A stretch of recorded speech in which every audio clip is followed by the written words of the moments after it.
He is one of the most famous men on the planet. Probably after the Queen, Harry is the second most popular royal act, if you like. He's the member of the royal family that most people would say, I'd like to have a drink with him. A young royal who has stood out from the rest of the family. Harry is very accessible. He's very cheeky, he's very funny, he plays around with the press, and he's very naughty, and I think Britain adores him.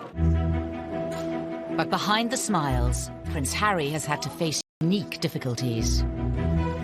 From his parents' very public marriage breakdown.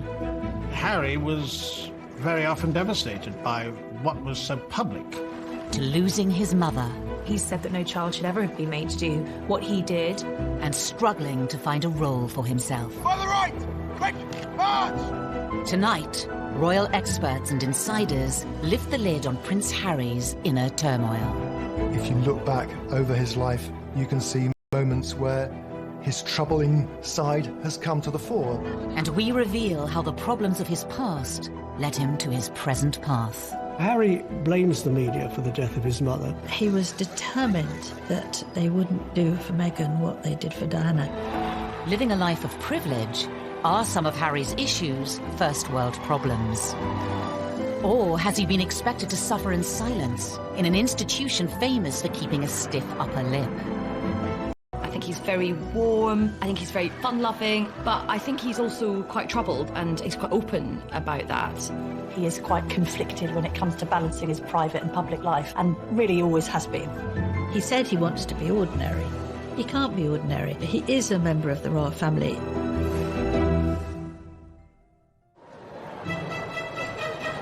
The 15th of September, 1984. The nation was at fever pitch for the birth of Prince Charles and Princess Diana's second child. Britain loves the birth of a royal baby. Charles and Diana were hugely popular, and everybody wanted to see whether they were going to have a little girl or a little boy. Crowds were gathering outside the hospital, outside the gates of Buckingham Palace, and they wanted to see who was going to be on the tea towel. The guy was christened in this. Looks remarkably well displayed. From the beginning, the spotlight was on the young Prince Harry. For Diana to have another child in fairly swift succession was, of course, joyous. And then when the child grew up and had ginger hair, and I think even from an early age has been quite cheeky with photographers and seemed to be quite contrasted to William in his temperament, there was, of course, excitement about him. When it comes to dealing with the press, Hung out at the press totally endeared him to the public, because people thought, here is a royal who's not one of the sort of stuffed shirt automatons. Here's a royal who seems to have a lot of personality, even as a little child. Some labelled it as cheeky, some as rude. Those people thought it was delightful. It was quite endearing when he was a young boy, really came to colour the way his views of the press were shaped. Harry's role in the royal family wasn't just a brother for William and another son for Charles and Diana.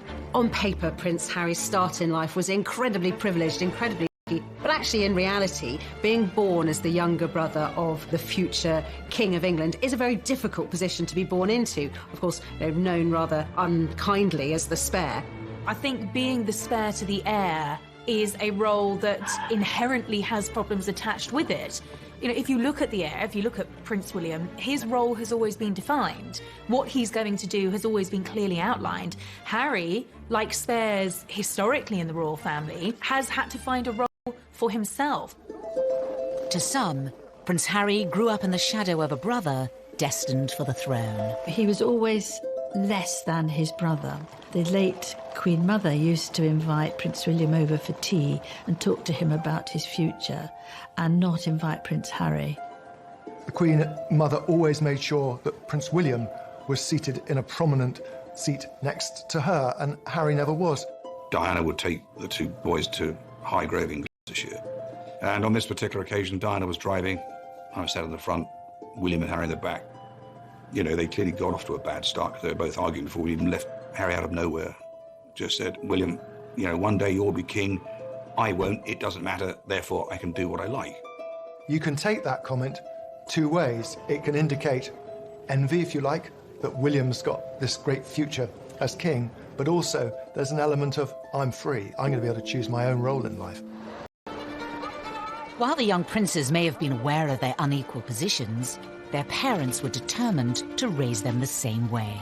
Diana was very conscious that she wanted the palace to treat the boys equally and to give Harry as many opportunities that were afforded to William. You know, Diana was very fair about how she treated them. There were no favourites, as I saw it. Prince Charles shared Diana's concerns about making sure the boys shared things in their early years, but certainly other more senior members of the family were privately would say, well, this is nonsense. I mean, William is the future. All our efforts must go into educating William. It was William who the Queen would invite for lessons in kingship, if you like, when he was at Eton and she was at Windsor Castle. But while Charles and Diana tried hard to keep their sons happy, their own relationship faltered. That with regret, the Prince and Princess of Wales have decided to separate. Harry had many problems that many people in the West have all the time in growing up in a broken home. But his broken home was exposed on a most extraordinary scale. The entire planet tuned in to learn every detail about the Charles and Diana separation and divorce, and inevitably the focus on Harry and William followed. Harry was very often devastated by what was so public. He couldn't understand why his mother would wish to be so public with so much of her life. Harry was always the baby of the family, and whether it was at school or whether at home, every effort was made to shield him from the newspaper headlines and to protect him from his parents, who really, by that stage, were in a pretty bad way. The War of the Waleses saw Charles and Diana's separation and divorce play out on the front pages and to TV audiences of millions. For the children to hear both parents to come on television at separate times, to admit to having affairs and to admit to happy they both were when these kids were at boarding school. Can you imagine how cringe-making it must have been for them? Highly embarrassing. And I don't think that makes them secure. In later years, Harry would admit his parents' divorce left him feeling like he didn't spend enough time with either of them. I think Harry found it quite difficult kind of being shared between parents and spending some time at Kensington Palace with Princess Diana and then going to Clarence House and then to Highgrove, his father's property in Gloucestershire. In this sense that he didn't really have a permanent home was difficult for him. The divorce was finalised in 1996. A year later came a far bigger blow for the royals, and especially for Harry, at the age of just 12. We have reports from Paris that Diana, Princess of Wales, has been killed in a car accident. Harry really did feel the loss of his mother. Being the youngest, he was, as much as William was close to his mother, he was probably a little bit closer. It's incredibly difficult to lose your mother at such a tender age, especially if you're in the public eye. And I think that Harry's had a unique set of circumstances to cope with.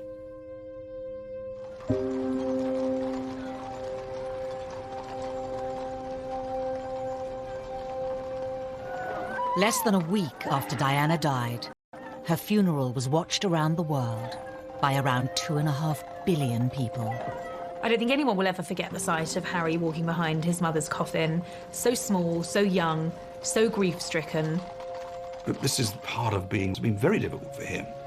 There's a mantra within the royal circles that you do not wear private grief on a public sleeve. And they were incredibly brave in the way they presented themselves. All around them, people were caterwauling, weeping, wailing, and anybody hearing that would break down. But no, they didn't. Which was actually very selfish of most people, because somewhere in amongst all that national outpouring of grief, the private grief of the boys got lost. Ever since Diana's death, Harry has been in no doubt about who he blames for the tragedy. I think it was inevitable that Harry blamed the press for the death of his mother. In fact, it was much more grey. There were a lot of photographers outside the Ritz Hotel, but both Diana and Dodi chose to go out that evening. Being part of this family in this role, in this job, every single time I see a camera, every single time I hear a click, every single time I see a flash, it takes me straight back. So in that respect, it's the worst reminder of her life as opposed to the best. For 2 decades, Harry said very little about losing his mother. But in recent years, he has lifted the lid on the emotional turmoil he's been experiencing.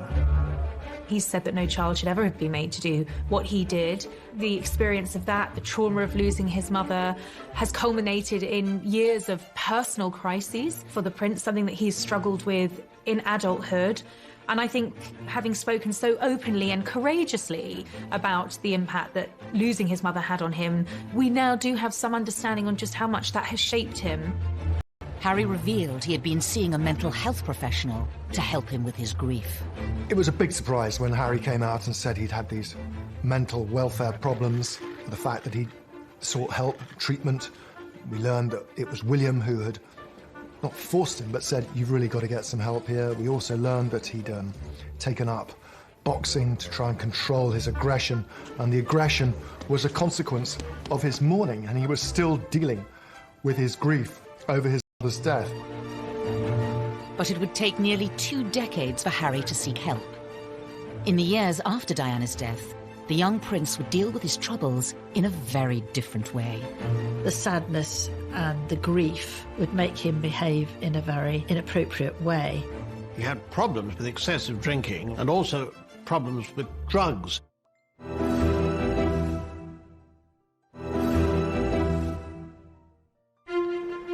By the early 2000s, Prince Harry was privately mourning the loss of his mother. Prince Harry told me that for years he buried his head in the sand, and he did this from quite an early age. But in public, he was gaining a reputation. The party prince, the playboy prince, the hard-drinking prince. The first time I ever met Prince Harry, he was at a nightclub. It was the year of his A-levels. He was meant to be at home revising, and he was at the Kensington Roof Gardens, knocking back vodka shots, smoking Marlboro Lights, surrounded by a group of gorgeous blondes. That was Prince Harry. Harry's wilder side had emerged even before reaching his A-levels. A newspaper had been passed details about Harry drinking, being involved in lock-ins in local pubs, and smoking cannabis on occasions too. You can really understand how a lonely, privileged, unhappy prince would end up drinking and smoking and taking cannabis to fill those hours and to hang out with people who he thought really liked or even loved him. 16-year-old Harry was made to visit a drug rehabilitation clinic by Prince Charles to educate him on what could happen if he didn't change his ways. But just a few years later, it wasn't country pubs Harry was visiting. There had been a series of photographs of Prince Harry falling out of nightclubs late at night with various girls and all the rest of it. He was clearly in party mode. In 2004, Harry had an altercation with a photographer while leaving a West End nightclub. There are 2 sides to that story. On one hand, the photographer saying that Harry lunged at him, possibly after a few beers, and the palace saying that the photographer had knocked him with his camera. Was this kind of behaviour just part of growing up? Or did his troubles run deeper? Harry's naughtiness was sometimes just boyish, but other times was really a symptom of his deep grief. It was outlets for his despair, I think. Everything he did was always going to be examined with microscopic detail. He couldn't, in other words, get away with the kind of things that many of his teenage friends could. It was obviously also storing up that sense of resentment that Harry came to have against the media. No one's making judgments, you're just being reported. And actually, some of this has helped to fuel your popularity. People love a royal rebel at the end of the day. Regardless of public opinion, Harry has been open about his feelings towards the media. He admitted to reading coverage about himself when he turned 21. They still upset me and I still read them. Why, I do not know, but I have to read them just for peace of mind, just to know what they've written. And to see who wrote it and see who took the photographs, write that down for later. But there was one newspaper report about Harry's behaviour that upset many others. In 2005, while attending a costume party, Harry wore a swastika armband. That was an episode that happened and he was fully protected by the royal machine, and yet it still happened. It was a gradually, sir, this is a really bad decision. Don't wear the Nazi costume.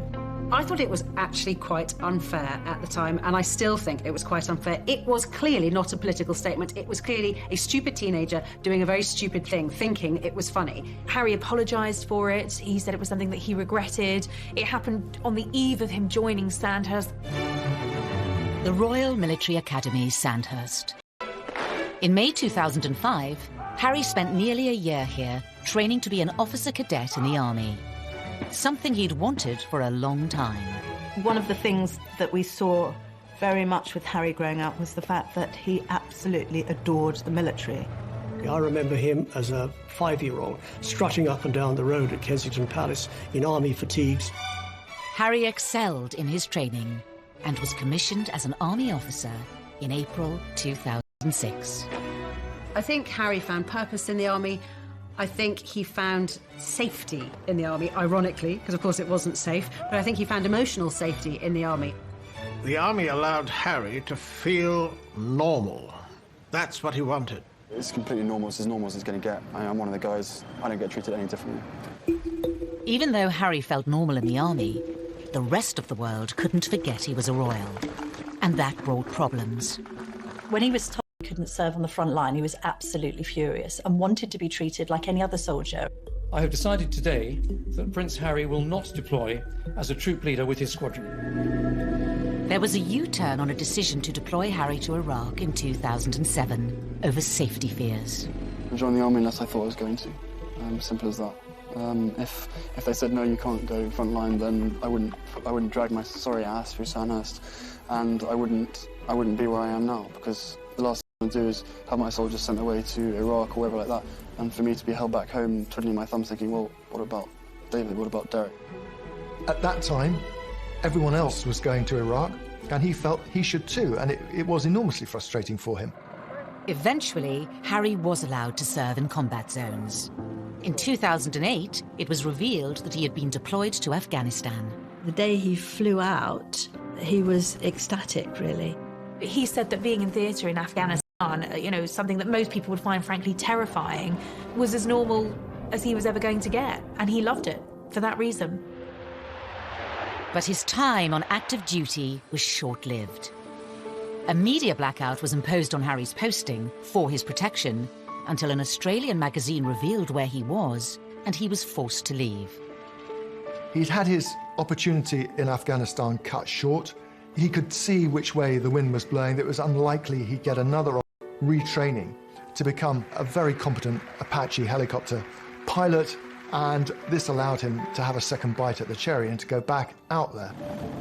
On his second deployment, the media were allowed much more access to Harry. Not that he was happy about it. And so what do you think the public perception of Harry is?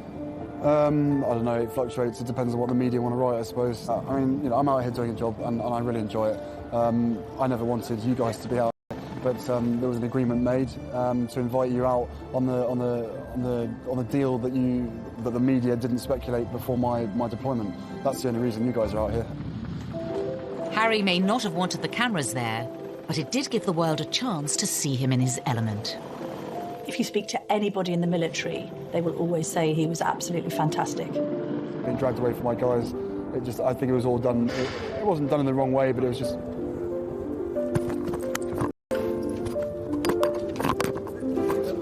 This was Harry doing what he did extremely well, but also doing what he was always keen on doing.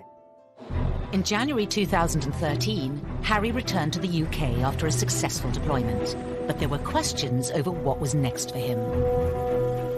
Because of who he was, it was no longer possible for him to pursue that career. And then what happens? He's left really without a job, without a purpose. He was doing something he felt comfortable with. The army, and anybody who has made a career in the army will tell you military is family, and he felt at home. There was camaraderie. And by the time he got out, he was a little bit lost because he really didn't know what to do, and that winds back to the spare. There is no defined role for that spare. Because he certainly wouldn't contemplate an army desk job. He's not the type of person who would fit in to that, and therefore there was a huge question mark. What would he do next?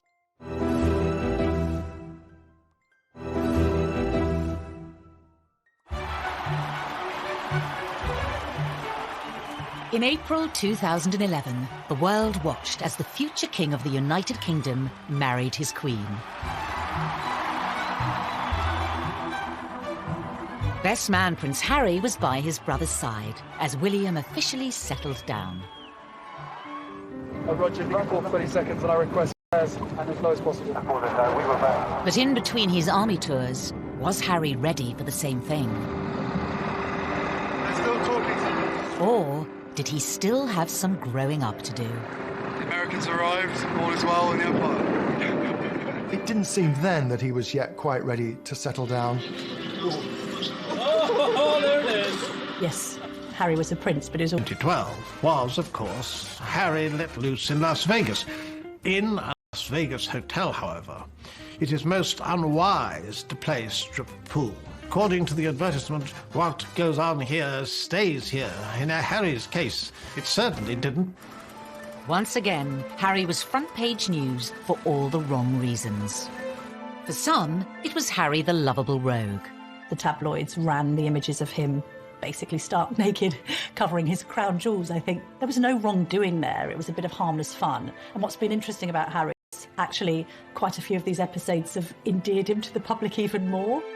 But Harry was still struggling to reconcile the role he had been given at birth and the man he was becoming. Probably let myself down, let my family down, let other people down, but at the end of the day, you know, I was in a private area and there should be a certain amount of privacy that one should expect. But, you know, it was probably a classic example of me probably being too much army and not enough prince, is a simple case of that.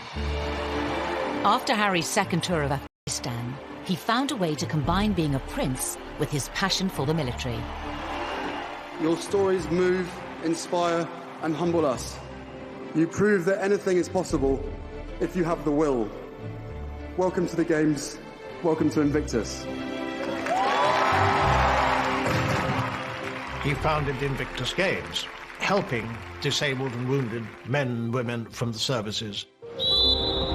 Invictus was also a way for Harry to address his own troubles, as Angela Levin discovered when she interviewed the prince. I said, well, my first question, Your Highness, is that I've seen you on so many occasions with people who are damaged, with young teenagers, ex-servicemen and women, and you are completely brilliant with them. You know what to say and the way to say it. And I wondered whether you were using these occasions to also help yourself with your own mental health issues. Absolute silence, and I thought, help, I'm going to be thrown out. Seemed like ages, and then he said, that's a really big question. Silence. And he said, you're right, of course. He felt that he was helping others who were probably suffering the same as he was, because those in the Invictus Games, they're also suffering. This was Harry's way, undoubtedly, of continuing links with the military, which he wouldn't do from a desk job, but wanted to do in the wider world, following his mother's footsteps as well for charitable activities. Harry had created an outlet that gave him a purpose and allowed him to help others. But what about his private life? His relationship with his brother was always close. Every year, he is the one person on this earth who I can actually really, you know, we can talk about anything and we understand each other and we give each other support and everything. They were two peas in a pod. They looked out for each other. My brothers not lovers, right? There's a difference. For some, Harry gaining a sister-in-law highlighted the need for him to move on and find his own partner. Inevitably, there was sort of a little bit of gentle mockery about him as a sort of the third person in the marriage of William and Kate on this occasion, of course, because they were so close, they did things together. There's an awkwardness to that scenario, a couple trying to carve their own path as newlyweds, and then a prince who's got a great deal to offer, and which takes precedence and who's more popular when it comes to the press, and how does that work in tandem? So I think there was always friction in that regard with the three of them. I think what changed things for Harry was William having his own children, and Harry looking on at Kensington Palace where they were neighbours and thinking that he probably wanted that for himself. It's fantastic to have another addition to the family. I only hope my brother knows how expensive my babysitting charges are. It was always inevitable that Harry was going to want to live his own life. Put some effort in. It's the wizard, never the wand. But for Harry, finding a princess of his own would prove difficult. The first love, Chelsea Davy, the girl that he met in South Africa, fell head over heels in love with. She had 8 years to look into the goldfish bowl of royalty and to realise absolutely this wasn't the life for her.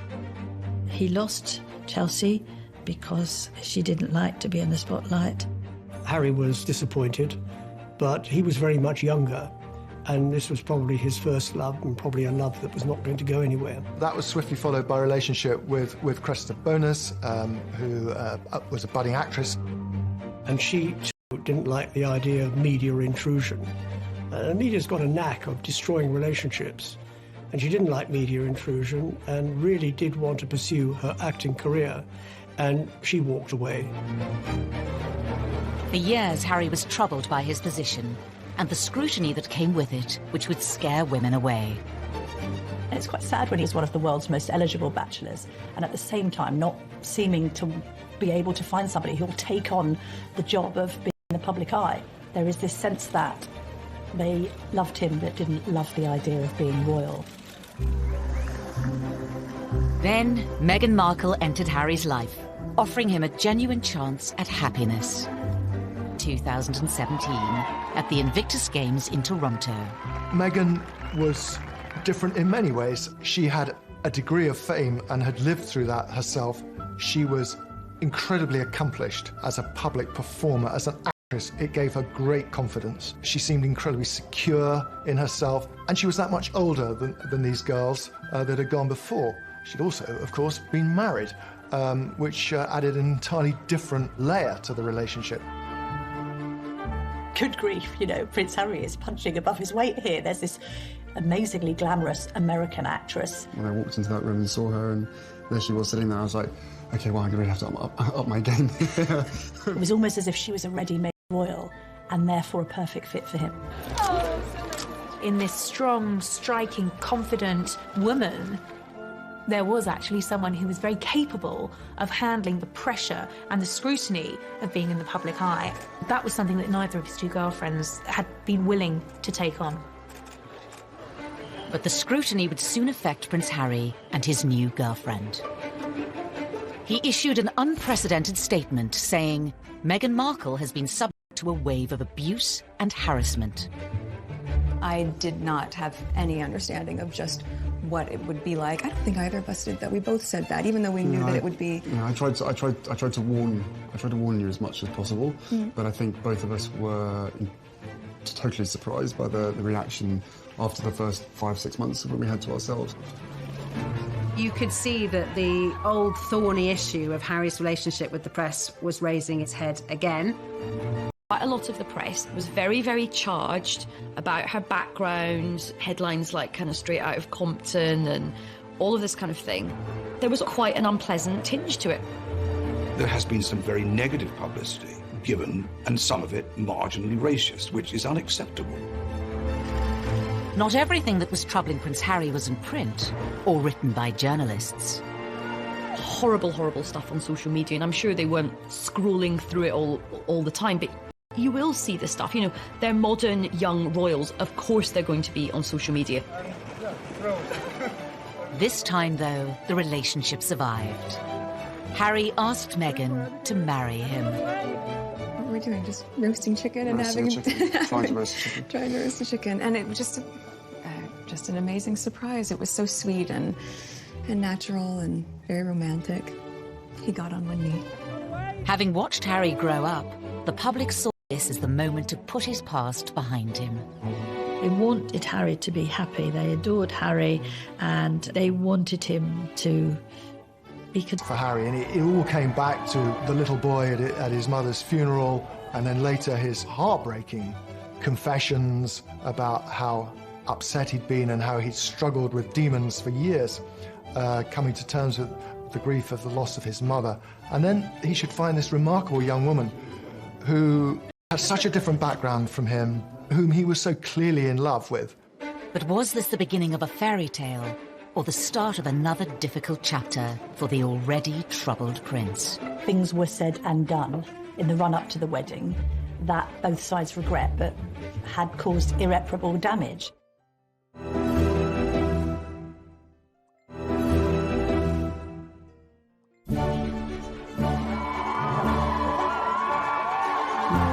14th of May 2018, all eyes were on St George's Chapel in Windsor. The wedding day was wonderful. Meghan looked beautiful in her dress. Harry couldn't have looked happier. The ceremony itself was so vibrant, it was so new, it was so different, it was so unique to the two of them. And I think it was the start of something very, very happy and very, very special. Nobody can deny that the wedding day itself was sparkling. It was magic. It was like Disneyland. But not long after, Harry was once again facing familiar troubles with the press. The wheels started to come off amid suggestions that the couple had been a bit difficult over the planning of the wedding, and that demands were being made that perhaps weren't quite in proportion with their place in the royal pecking order. He said before the wedding, what Meghan wants, Meghan gets. And I think he defers to her a great deal. She's a very confident, articulate woman who's done very well for herself. But I think she has no idea of the sense of duty, which is understandable because she's never been a member of the royal family. But she won't be confined by protocol. The level of perceived criticism against Meghan is something many say has had a profound effect on Harry.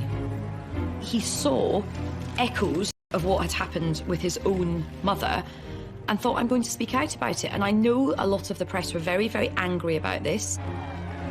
Lots of people were saying, how dare he have the temerity to break this code, that you would never, ever complain. But unlike other members of his family, Harry has not always observed the royal code of silence. After the birth of his and Meghan's son, Archie, he became even more defiant. I will always protect my family, and now I have a family to protect. Everything that she went through and what happened to her is incredibly raw every single day. And if anybody else knew what I knew, be it a father, be it a husband, be it anyone, you'd probably be doing exactly what I'm doing as well. I think Harry fears that there will be parallels between his own relationship and that of his mother, and he's very keen to protect Meghan and Archie. I mean, I have the two best guys in the world, so I'm really happy. Harry is so protective of Meghan because of his mother and this idea that he doesn't want any other woman in his life going through what Diana went through. The trouble is with that is he has rewritten history somewhat, because although there was undoubtedly a hounding of Diana, there was also a manipulation of the press. In the eyes of some, criticising the press for criticising them hasn't always been warranted. Meghan flew to New York for a baby shower. Now, nothing with going to a baby shower. That's what Americans do. We don't do it so often in the UK. But she flew over private jet. What's wrong with a commercial jet? They went to Ibiza and the south of France in private jets. What's wrong with commercial flights? And that's where they were getting criticised, because they'd been preaching climate change. They'd been preaching the environment. They'd been preaching global warming and doing all the things that they shouldn't be doing. Everybody deserves a critical word written about them. Nobody should be above reproach. The press accused them of hypocrisy. And there's no question also that they weren't, it seemed, listening to advice or paying much attention to precedent. All of this made the atmosphere very unhappy. While the press levelled criticism in public, behind palace walls, Harry was allegedly facing troubles of a much more private nature. One of the things that unquestionably adversely affected the relations between Harry and William, who were so close for so many years, was a series of rumours after the wedding. William expressed doubts to Harry as to whether or not he was too quick in being engaged to Meghan. There was a brotherly discussion, which I think was voiced out of concern from William, but was misinterpreted as a lack of support. Things were said and done in the run-up to the wedding that both sides regret, but had caused irreparable damage. Was Harry losing the one person he could trust? The brother he was so close to throughout the troubles of his childhood? There are also clearly unresolved issues and a distance between the two brothers that has never been there before. In 2019, the brothers split their royal households. And later in the year, Harry even addressed the rumours of a rift. Inevitably, stuff happens, but look, we're brothers. You know, we don't see each other as much as we used to because we're so busy. But you know, I love him dearly, and you know, the majority of the stuff is the majority of stuff is created out of nothing. But you know, it's just, as I said, as brothers, you know, you have good days, you have bad days. The writing was on the wall. It was, in effect, a declaration of independence. The Duke and Duchess of Sussex have announced that they are carving out what they call a new role for themselves. They intend to step back as senior members of the royal family and work to become financially independent. In January of 2020, Harry and Meghan announced they would be stepping down as working royals. Prince Harry and Meghan had been out in Canada over Christmas trying to work out how they wanted to proceed into the future. I think Meghan and Harry decided to step down as working royals because they felt that they were being constrained by the palace system. Once Meghan and I were married, we were excited, we were hopeful, and we were here to serve. For those reasons, it brings me great sadness that it has come to this. This is unprecedented. It is an abdication in all but name. It's pretty seismic for the House of Windsor. There was a sense of being hurried about it, and I don't think the Queen, for one, was quite ready for it to come out as it did. After negotiations with the Queen, it was decided Harry and Meghan would lose the title Royal Highness. They would no longer receive royal funds. The official departure date was set for the end of March. But it seemed Prince Harry was keen for the new chapter of his life to begin. Before giving a speech in Edinburgh, Ayesha Hazarika was the first person to introduce the new, titleless Harry to the world. I met him, and what happened was I was going into the room and I was very unsure about what to call him. I mean, his advisor just said, look, just call him Harry. Just call him Harry. And he's made it clear that we are all just to call him Harry. So, ladies and gentlemen, please give a big, warm Scottish welcome to Harry. I turned him from a prince into a commoner. I have that effect on people. But it was actually very fitting because this was him ending one period of his life and beginning a new period. Harry and Meghan's final royal engagement was in early March, and for some it seemed the prince's troubles were still on display. To use common parlance, the Commonwealth Day service was #Orcs. There was quite a lot of tension there. There was some interesting body language with both of the brothers studiously examining their programmes and not really talking at all. Meanwhile, Meghan's there with a megawatt smile, trying to make the best of things. The lack of warmth between them was, well, yeah, I mean, from... The couple planned to split their time between Canada and the UK. Whether it will solve Harry's troubles remains unclear. We will see whether or not that brings the contentment and the peace that they're seeking.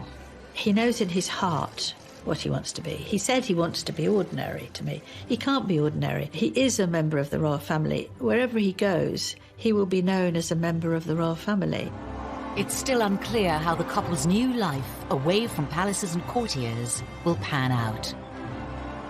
The Queen has made it very clear that she would always welcome him back, and the arrangements where they have to drop the titles and not receive the sovereign grant and all these restrictions are only for a year, and after that it's going to be looked at again. So they're really under the watchful eye of the royal family for the first year, which they probably don't like at all. The future for Harry and Meghan poses many questions. Will they be free to speak their mind? Recently, Harry was caught off guard by Russian comedians in a prank phone call in which he spoke candidly, unaware it was a hoax. I don't mind saying this to you guys. I think the mere fact that Donald Trump is pushing the coal industry so big in America, he has blood on his hands, because the effect that has on the climate and on the island nations far, far away, again, out of sight, out of mind. I think he's definitely going to be off the leash. I mean, I don't get the impression he's going to be sort of gratuitously, confessing all, but there will come a point where I think the lid will get lifted on this whole saga. Despite his popularity with the British public, Harry has long been a troubled prince. Will his dramatic break from the royal family finally allow him the freedom to start a new life and leave his troubles behind? Maybe it'll work for them. Maybe he'll be a much more relaxed and happier man. They will be missed in the UK, and I just hope they find themselves and they are equally as successful as they have been. There is a great sense of loss, that this is Britain's loss, this is the royal family's loss at the end of the day, and it's North America's gain.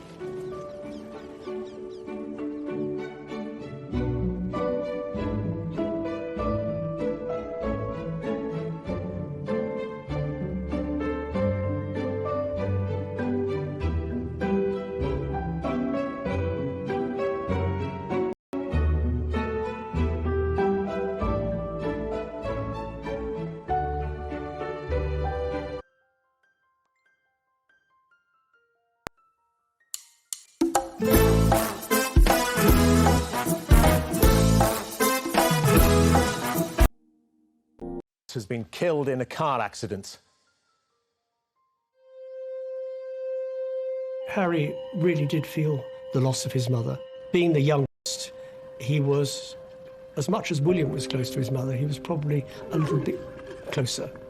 It's incredibly difficult to lose your mother at such a tender age, especially if you're in the public eye. And I think that Harry's had a unique set of circumstances to cope with.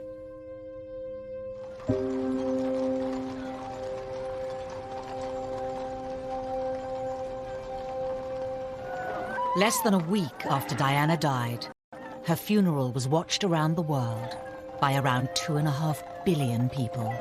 I don't think anyone will ever forget the sight of Harry walking behind his mother's coffin, so small, so young, so grief-stricken. But this is part of being, it's been very difficult for him. There's a mantra within the royal circles that you do not wear private grief on a public sleeve. And they were incredibly brave in the way they presented themselves. All around them, people were caterwauling, weeping, wailing, and anybody hearing that would break down. But no, they didn't. Which was actually very selfish of most people, because somewhere in amongst all that national outpouring of grief, the private grief of the boys got lost. Ever since Diana's death, Harry has been in no doubt about who he blames for the tragedy. I think it was inevitable that Harry blamed the press for the death of his mother. In fact, it was much more grey. There were a lot of photographers outside the Ritz Hotel, but both Diana and Dodi chose to go out that evening. Being part of this family in this role, in this job, every single time I see a camera, every